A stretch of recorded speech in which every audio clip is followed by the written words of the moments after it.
अस्सलाम वालेकुम नाज़रीन। एशिया कप के फाइनल में भारत से मिली जिल्लत में शिकस्त के बाद और फिर पाकिस्तान का मुकाबला साउथ अफ्रीका दूसरे टेस्ट मैच में भी अपने होम ग्राउंड पर शिकस्त खाने के बाद नाज़रीन अब पाकिस्तानी टीम पहुंच चुकी है अपने अगले महाज पर। और पाकिस्तान का मुकाबला साउथ अफ्रीका T20 सीरीज़ नाज़रीन शुरू होने जा रही है, जिसके लिए पहले मैच के लिए पाकिस्तान ने अपनी प्लेइंग 11 का ऐलान कर दिया है।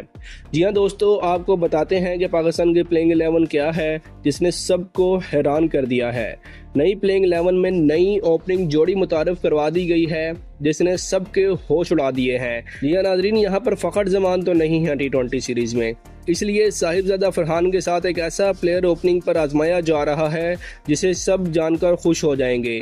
आइए जानते हैं कि पाकिस्तानी टीम की पहले T20 मैच के लिए जनूबी अफ्रीका के खिलाफ कौन सी प्लेइंग 11 जो है ना वो मैदान में उतरेगी।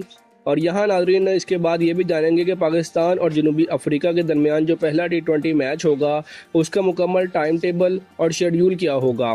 तो आपने वीडियो को शुरू से लेकर आखिर तक लाजमी देखना है। और वीडियो में आगे बढ़ने से कबल नए आने वाले दोस्तों से सिर्फ इतनी सी दरख्वास्त है कि वीडियो को लाइक और चैनल को सब्सक्राइब जरूर कर दीजिएगा।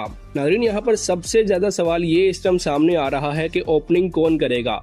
बाबर आजम ओपनिंग करेंगे या बाबर आजम को टीम में ही शामिल नहीं किया जाएगा, ये बड़ा दिलचस्प सवाल है इस वक्त नाजरीन, क्योंकि अब आगा सलमान ने जो है ना शान मसूद की तरह कमांड संभाल ली है और वो उन्हें भी नज़र आ गया है कि अब अगर वो जो है ना कप्तानी अच्छी नहीं करेंगे और ख़ास तौर पर अगर वो अपनी बैटिंग पर तवज्जो नहीं देंगे तो ना सिर्फ उनकी कप्तानी जो है ना ख़त्म हो जाएगी T20 की, बल्कि शायद वो T20 से भी निकाल दिए जाएँ।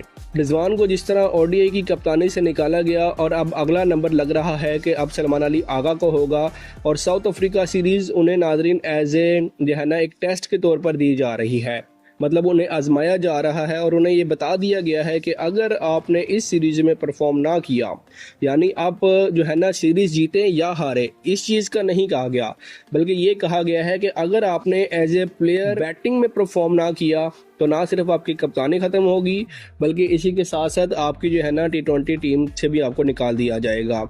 तो नाज़रीन वीडियो का बाकायदा आगाज़ करते हैं और सबसे पहले बात करते हैं उस फैसले की जिसने सबको चौंका दिया है, ओपनिंग जोड़ी के बारे में। जी हाँ नाज़रीन, सलमान अली आगा ने जो एक रवायती जोड़ी को तोड़कर जो है ना एक नई ओपनिंग जोड़ी छेड़ दी है। अब ओपनिंग करेंगे हसन नवाज़, वही हसन नवाज़ जिसे अक्सर 7वें, 8वें या 9वें नंबर पर भेजा जाता था और एशिया कप के दौरान उन्हें 2-3 मैचेस में आजमाया गया और उसके बाद उन्हें बेंच पर बिठा दिया गया। लेकिन अब सलमान अली आगा ने फैसला किया है कि हसन नवाज़ जो है ना वो साहिबजादा फरहान के साथ ओपनिंग करेंगे, क्योंकि यहाँ पर फ़खर जमान T20 स्क्वाड का हिस्सा नहीं है। अब वही पहली गेंद खेलने के लिए मैदान में उतरेंगे। सब हैरान हैं कि आखिर ये फैसला क्यों हुआ, लेकिन नाज़रीन अगर गौर करें तो सलमान अली आगा की सोच बिल्कुल वाज़ेह है।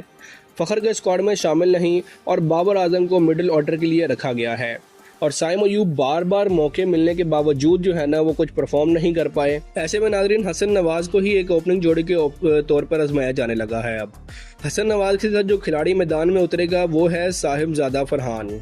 जहाँ नाजरीन एक मुकम्मल, एक तजर्बाकार, एक पावर हिटर बल्लेबाज जो पहले भी फ़खर जमान के साथ कामयाब ओपनिंग पार्टनरशिप का हिस्सा रहा है।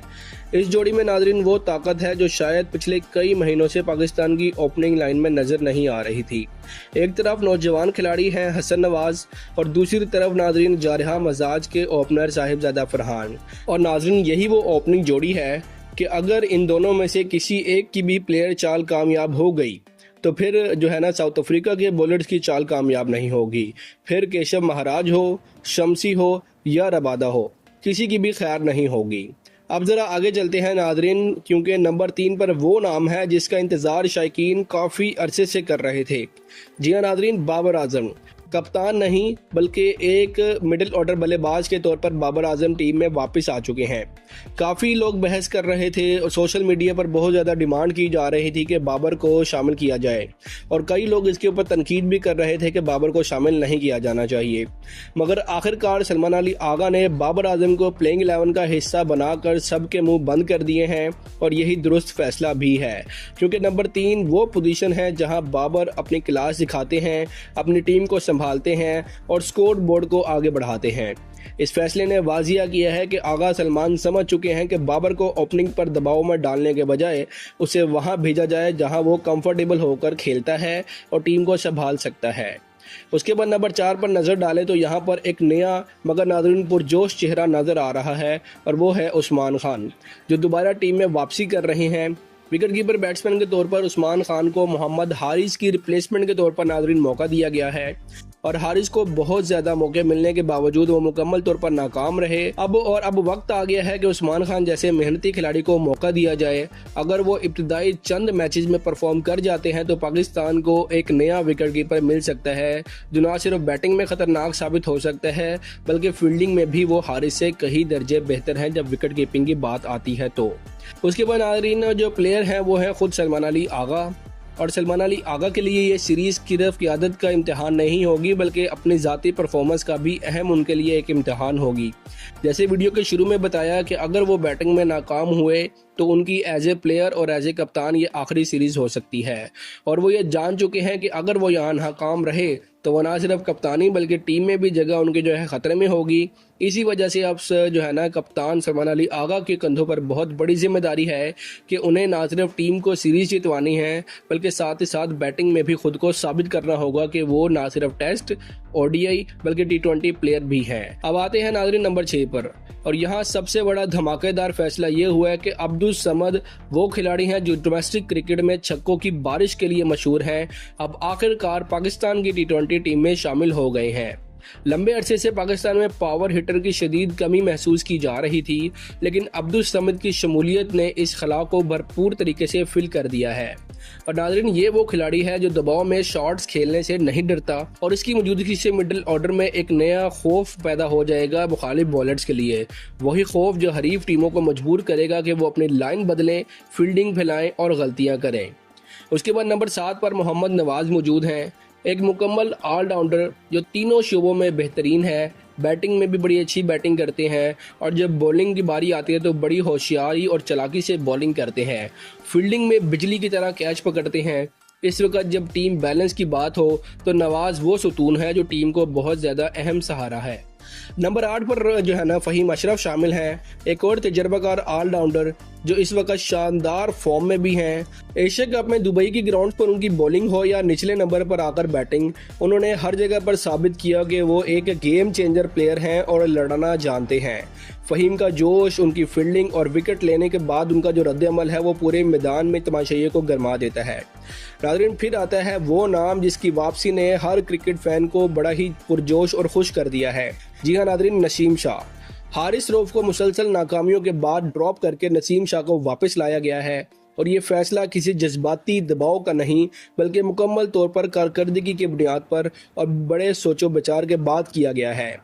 नसीम शाह ने हालिया लीग मैचेस में बेहतरीन कारकर्दगी दिखाई है। उनकी जो है ना स्पीड, उनका कंट्रोल और उनकी लाइन सब कुछ बेहतरीन है, और अगर वो शाहीन के साथ नई गेंद से बॉलिंग करते हैं तो जनूबी अफ्रीका के टॉप ऑर्डर के लिए ये जोड़ी किसी डरावने ख्वाब से कम नहीं होगी। नसीम के साथ शाहीन शाह अफरीदी नाज़रीन खुद मौजूद हैं, ओडीआई कप्तान हैं, और पाकिस्तान के ये खतरनाक बॉलर हर मैदान में अपनी मौजूदगी से हरीफ बैट्समैनों को जो है ना उनके आसान खुता कर देते हैं। जब शाहीन नई गेंद से गेंद फेंकना शुरू करते हैं तो पूरा मैदान चीख उठता है, और अगर वो पहले ओवर में विकेट ले लें तो फिर तो क्या ही बात है। और नसीम शाह और शाहीन की जोड़ी एक ऐसी तबाहकुन शराकत है जो किसी भी टीम को इब्तिदाई 5 ओवर्स में हिलाकर रख सकती है। और आखिर में नाज़रीन वो जादूगर, वो स्पिनर जो हर बैट्समैन को अपनी घूमती गेंदों से उलझा देता है, इब्रार अहमद। जी हाँ, ये वही स्पिनर है नाज़रीन जो विकेट की दोनों तरफ गेंद को मोड़कर बैट्समैनों का मूड ख़राब करने में और उन्हें तड़पाने पर मजबूर कर देते हैं। जनूबी अफ्रीका जैसे बैट्समैनों के खिलाफ इब्रार की स्पिन बॉलिंग बहुत कारआमद साबित हो सकती है, और ख़ास तौर पर जब पिच थोड़ी सुस्त हो। तो नाज़रीन पाकिस्तान के मुकम्मल प्लेइंग 11 कुछ इस तरह से है। नंबर 1 पर हसन नवाज, नंबर 2 पर साहिबजादा फरहान, नंबर 3 पर बाबर आजम, नंबर 4 पर Usman Khan wicket keeper batsman, number 5 पर सलमान अली आगा कप्तान, नंबर 6 पर अब्दुल समद, नंबर 7 पर मोहम्मद नवाज, नंबर 8 पर फ़हीम अशरफ, नंबर 9 पर नसीम शाह, नंबर 10 पर शाहीन शाह अफरीदी ओडीआई कैप्टन, और नंबर 11 पर इब्रार अहमद। अब बात करते हैं नाज़रीन मैच के शेड्यूल की। पाकिस्तान और जनूबी अफ्रीका के दरमियान पहला T20 मैच 28 अक्टूबर को रात 8 बजे खेला जाएगा। ये मैच पाकिस्तान के वक्त के मुताबिक प्राइम टाइम में होगा, ताकि हर क्रिकेट फैन शाम को अपने तमाम कामों से फारिग होकर क्रिकेट का मज़ा ले सके। टाइमिंग में कुछ तब्दीली की गई है ताकि मौसम और ब्रॉडकास्टर दोनों को जो है ना एक मतवाजन उनके लिए माहौल बनाया जा सके। अब देखना ये है कि क्या ये नई टीम वाकई जनूबी अफ्रीका के खिलाफ कामयाब हो पाती है या फिर एक और तजर्बे का खमियाजा भुगतना पड़ेगा। मगर एक बात तो तय है, चाहे जीत हो या हार, और अब अगर सलमान अली आगा ने परफॉर्म ना किया तो वो तो टीम से जाएंगे ही। और टीम अब अगर नया रंग धारती है और हसन नवाज के बल्ले से जो है ना रन्स निकलते हैं, पहला शॉट्स और शाहीन की पहली गेंद, अब्दुल समद का पहला छक्का, सब कुछ यादगार लम्हे होंगे और क्रिकेट शौकीन इसका भरपूर इंतजार कर रहे हैं। नाज़रीन, अल्लाह हाफिज़।